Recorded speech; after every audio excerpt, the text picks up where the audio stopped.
बांकीरे बोमामाड़ गतकाली रातिरे लोकंको भयभीत करने उद्देश्य दुर्बृत्त माने दुईटी बोमामाड़ करी छू मारिथिले। बांकी थाना घोलपुर गाँ अनंतनाथपुर साहिरे बोमामाड़ करी लोकंको मनरे आतंक सृष्टि करिसेंती। गत किछि दिन तळे घोलपुर सेवा समवाय समिति कार्यालय उपरकू बोमामाड़ करी आतंक सृष्टि करिथिले। घटनास्थल रे बांकी पुलिस पहुंची तदंत आरंभ करिछि।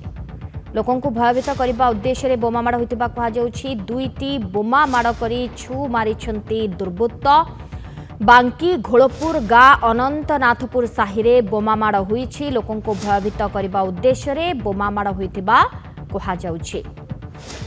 एवं दुईटी बोमामाड़ करी छू मारिछंती दुर्बृत्त। घटनार तदंत करुछि पुलिस। केउमाने एभली घटना घटाइछंती।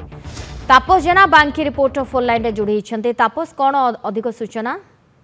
देखो जमी कहीपर गतकाली राति जी अच्छी बांकी थाना अंतर्गत जो घोलपुर गाँ अच्छी घोलपुर ग्राम मंदिर निकट में किसी दुर्बृत्त आसी बोमामाड़ करथिबा तेज केउ उद्देश्य से बोमामाड़ी करती बर्तमान सुधा जेहेतु स्पष्ट होना तेज से दुर्बृत्त मैंने किए से गाँव युवक ना अन्य कौन आसता बर्तमान सुधा स्पष्ट होना जहाँफल कि जो गाँव एक प्रकार जहाँ सूचना बर्तमान ग्रामवासी को जहाँ सूचना रही गाँव में भय सृष्टि करने एक बोमामाड़ होता नहीं बर्तमान चर्चा चली पुलिस घटनास्थल पहुंची तनागर आरंभ कर जेहेतु बर्तमान जेहेतु बांकी कथा बांकीर विभिन्न अंचल बांकी कथा कहतु वैदेश्वर कथा कहतु जेहेतु चोरी डकायती बढ़ी अंपटे जदि कहवा जो बोमामाड़ किसी नुह पूर्व बांकी जो घोलपुर कथा कहतु अन्य आखपाख गाँव में बोमामाड़ होता तेज ये बोमामाड़ पछर कारण कौन जेहेतु पुलिस तार तदंत करुच्ची तनाघना करुच्ची पचराउचरा करुच्ची पचराउचरा बर्तमान जारी रखिए पुलिस घटनार तदंत करा जाउछि। धन्यवाद तापस।